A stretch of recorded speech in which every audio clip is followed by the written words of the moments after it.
GSSC CGL के अभ्यर्थियों से मिले हेमंता, उच्च स्तरीय जांच का दिया आश्वासन। घुसपैठियों को बाहर का रास्ता दिखाया जाएगा, हेमंता।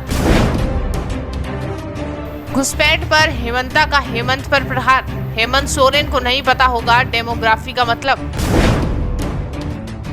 जिले में 2 अक्टूबर को प्रधानमंत्री मोदी का कार्यक्रम प्रस्तावित है। इसी कार्यक्रम की तैयारियों का जायजा लेने के लिए असम के मुख्यमंत्री हेमंता बिश्वा शर्मा गांधी मैदान पहुंचे, जहां उन्होंने पंडाल समेत अन्य मुद्दों को लेकर हजारीबाग सांसद मनीष जायसवाल और यहां के भाजपा के नेताओं से प्रेस वार्ता की। हजारीबाग में 2 अक्टूबर को परिवर्तन रैली समाप्त होगी। वहीं 3 या 4 अक्टूबर को भारतीय जनता पार्टी अपना मैनिफेस्टो जारी करेगी और इसके बाद अलग अलग विधानसभा के उम्मीदवारों की नाम की घोषणा की जाएगी। आपको बता दें कि 2019 में भी भाजपा परिवर्तन रैली निकाली थी, लेकिन उसे परिवर्तन रैली में सूबे के तत्कालीन मुख्यमंत्री रघुवर दास की हार हुई थी। ऐसे में वर्तमान हेमंत सरकार भाजपा पर चुटकी ले रही है। इस सवाल पर उन्होंने कहा कि हेमंत सोरेन बहुत भविष्य देखते हैं, उन्हें वर्तमान और भविष्य देखने की जरूरत है। हेमंता बिश्वा शर्मा ने एक बार फिर डेमोग्राफी चेंज को लेकर बड़ा बयान दिया है। उनका कहना है कि जो भी भारत के नागरिक नहीं है, उन्हें बाहर का रास्ता दिखाया जाएगा। इसे लेकर एक फॉर्मूला भी तय किया जाएगा। अगर हेमंत सोरेन बाहरी लोगों को बाहर का रास्ता दिखाते हैं तो भाजपा इस पर बयान देना भी छोड़ देगी। वहीं सीएम हेमंत सोरेन पर निशाना साधते हुए कहा कि उन्हें डेमोग्राफी का अर्थ ही नहीं पता है। इस कारण वे ये स्वीकार नहीं कर रहे हैं कि झारखंड में आदिवासियों की संख्या में कमी हुई है और दूसरे देश से राज्य में प्रवेश कर रहे हैं। वहीं असम के बारे में उन्होंने कहा कि वो एनआरसी का काम पूरा हो चुका है। 14 लाख लोगों को चिन्हित किया गया। उनका कहना है कि सुप्रीम कोर्ट से प्रार्थना की गई थी और फिर से एनआरसी करने की इजाजत दिया जाए तो ये आंकड़ा भी बढ़ सकता है। उन्होंने झारखंड के परिप्रेक्ष्य में कहा कि यहाँ जो भी आदिवासी और मूलवासी हैं, उनका एनआरसी चेक करने की आवश्यकता नहीं है, क्योंकि वे लोग यहाँ रह रहे हैं। वहीं हजारीबाग में जीएसएससी सीजीएल परीक्षा से जुड़े अभ्यर्थियों ने हेमंता बिश्वा शर्मा से मुलाकात की। उन्होंने कहा कि इस परीक्षा में भारी धांधली हुई है, ऐसे में ये परीक्षा रद्द होनी चाहिए। वहीं हेमंता ने सभी को आश्वासन दिया कि इसे लेकर पार्टी गंभीर है। बहुत जल्द ही राज्यपाल से मुलाकात की जाएगी ताकि परीक्षा परिणाम पर रोक लगाई जा सके। उन्होंने मुख्यमंत्री हेमंत सोरेन से मांग भी की है कि जल्द से जल्द इस पूरी परीक्षा की उच्च स्तरीय जांच कराई जाए। सभी की बातों को सुन के इसका कोई फैसला लिया जाएगा।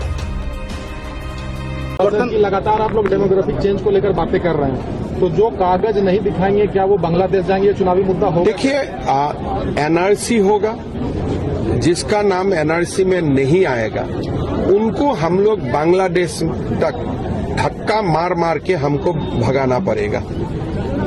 यही हमारा नीति होगा। पहले सब लोगों को एनआरसी बनने का समय सब लोगों को अपना पक्ष रखने का सुविधा मिलेगा। कानूनन पूरा जितना भी प्रोसेस करना है सब प्रोसेस किया जाएगा। अंत में अगर आप अपने आप को प्रूव नहीं कर सकते हो कि मैं भारत का नागरिक हूं, तब आपको कानून का रास्ता से ही हम धक्का मार मार के बांग्लादेश भेज दो। असम में कितना सफल रहा पहला? असम में देखिए, असम में हमारा एक प्रोसेस कंप्लीट हो चुका है। 14 लाख लोगों को हमने आइडेंटिफाई किया हूं। अभी हम सुप्रीम कोर्ट से और रिक्वेस्ट किया हूं कि हमको और एक बार करने दीजिए। सीमांत में हमको और 20% सैंपल से करने दीजिए।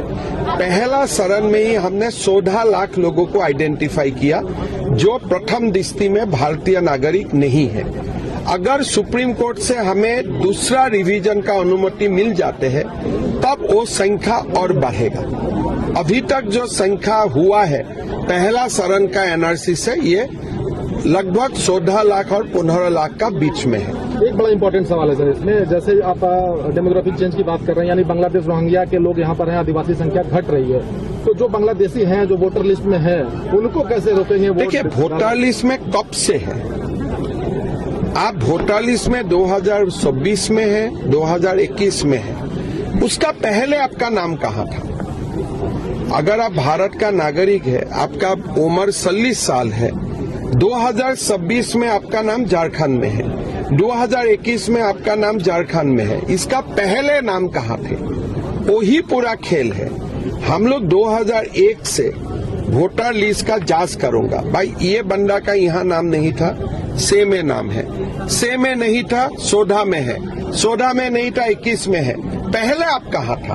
अगर वो बता देते हैं कि पहले मेरा नाम बिहार में था, पहला मेरा नाम बंगाल में था, पहले मेरा नाम असम में था, मेरा नाम दिल्ली में था, तब ठीक है, कोई आपत्ति नहीं। लेकिन अगर दिखा नहीं सकता है कि पहले हमारा नाम कहाँ है, तब तो प्रथम दृष्टि में आपका ऊपर संदेह जाएगा ही जाएगा।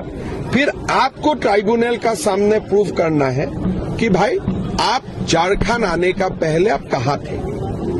तो ये बहुत साइंटिफिक प्रोसेस है और ये प्रोसेस को सुप्रीम कोर्ट मोहर लगा के रखा हुआ है। इसमें किसी का कस नहीं होते हैं। और जैसे जो भी नया लोग वोटर लिस्ट में आया है, खाली वही लोगों को जांच किया जाएगा। जो झारखंड का आदिवासी है, मूलवासी है, उनको जांच भी नहीं किया जाएगा। इसलिए उनका नाम तो लिस्ट में ऑलरेडी पिता माता का दिन से है, तो उनको जांच नहीं होता है। किसका जांच होता है? जिसका नाम पहला बार 18 साल में भी जो जिसका नाम पहला बार आता है उनका जांच नहीं होता है, इसलिए उनका पिता माता का नाम होगा। लेकिन जो परिवार का नाम पहला बार आया है, जैसे आप पाकोर में जाए, बहुत सारा परिवार का नाम पहला बार वोटर लिस्ट में आते हैं। जो व्यक्ति का नाम पहला बार वोटर लिस्ट में आते हैं और उनका उम्र 18 नहीं है, उनका उम्र 30 साल है, 35 साल है, 40 साल है, उनको पूछा जाता है कि आप कृपा करके बताइए कि आप पहले कहाँ थे। तो ये बड़ी साइंटिफिक प्रोसेस है। और आप इतना मुझको बताइए, मैंने वो दिन पाकुर में गया था, पहले वहां में हिंदू विधायक होते थे, अभी हिंदू लोग कॉन्टेस्ट भी करने के लिए डरता है, आदिवासी लोग भी कॉन्टेस्ट नहीं करता है। पूछने से बोलते हैं नहीं नहीं संख्या परिवर्तन हो गया। भाई कैसे परिवर्तन हो गया? ये तो कोई तो बताना पड़ेगा ना। तो ये हाईकोर्ट जेएमएम सरकार को पूछ रहा है, जेएमएम सरकार उत्तर नहीं दे रहा है। इसका कारण सबसे ज्यादा सटीक किसका हो रहा है? आज पूरा झारखंड में 2021 का अगर समीक्षा निकालेगा जनगणना, आदिवासी का संख्या और कम होगा। तो इसीलिए जेएमएम को घुसपैठियों का समस्या से भागना नहीं चाहिए। आप घुसपैठियों का वोटों का लालच में अगर आप राजनीति करेगा, झारखंड का आदिवासी और मूलवासियों का कभी भी अच्छा नहीं होगा। हम लोग माइनॉरिटी बनते जाऊंगा। कितने लोग